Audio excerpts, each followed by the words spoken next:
Silence. Silence was uncomfortable, and Amy didn't like it. Fingers nimbly tap-tapped across black and white keys as she typed up what she'd hoped would be a phenomenal English essay. She rubbed her tired eyes and sighed, straining to see what she had just typed in the dim light provided by her laptop.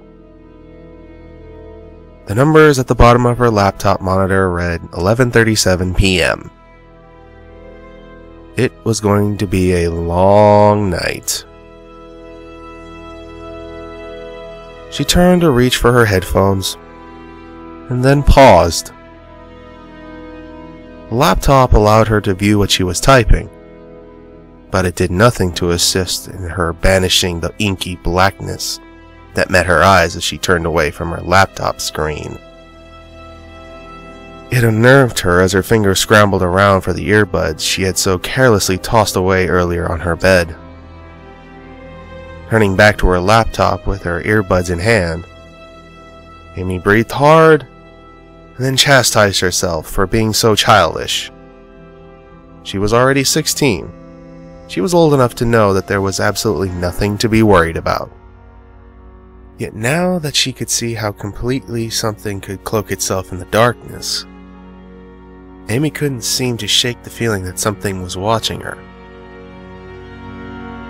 She attempted to continue on typing in normalcy when something like footfalls behind her sounded. Amy froze. She could hear her parents snoring in the bedroom across the hall from her, and her sisters had long since fallen asleep. Amy turned stiflingly, terrified to think what would be behind her. Every single monster she had ever read about or seen in a horror movie came to her mind all at once. She finally looked upon the spot where the footfalls had sounded. Nothing. Amy hesitantly got up out of her chair, still not completely convinced that she was alone in her room. She practically sprinted for her door and hastily flicked the light switch on. Warily, Amy skirted her room with her eyes, positive that she would find something ghastly grinning at her from a corner, from her mirror, or from under her bed. Nothing. Amy released a breath she wasn't aware that she'd been holding. She left the light on and padded back to her laptop, plugging in her earbuds. Quickly, the pounding beat of her music flooded her ears, and Amy returned to the rhythmic typing of her essay. She was almost done with her third paragraph when she looked at her clock again. The time read 11:52 p.m.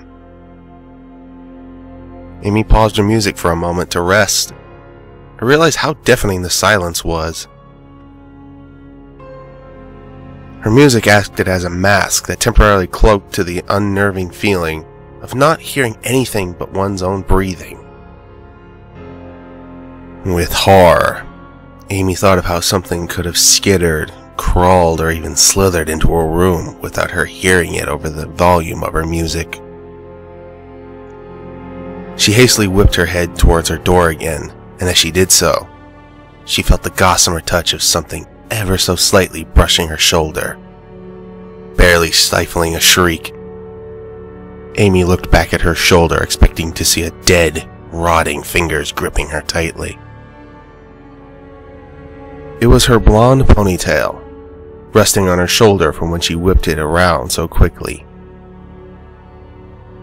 Amy rubbed her temples and sighed.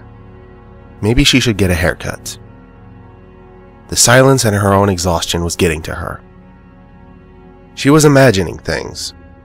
This couldn't be healthy. Not even bothering to care about quality anymore, Amy typed up several humdrum sentences and concluded her essay. Tentatively, Amy looked behind her one more time. Nothing. Being alone was scary when it was quiet, Amy mused warily to herself as she crawled into bed. but in the end it was nothing but childish paranoia. Amy let herself drift off to sleep, feeling safe and content curled up in her blankets. She never noticed the dead, rotting hands that quietly prized open her closet door, nor the Glasgow smile that shone through the darkness, as Amy's monster watched her with wide, unblinking eyes, and began thinking of ideas of how to play with her tomorrow night.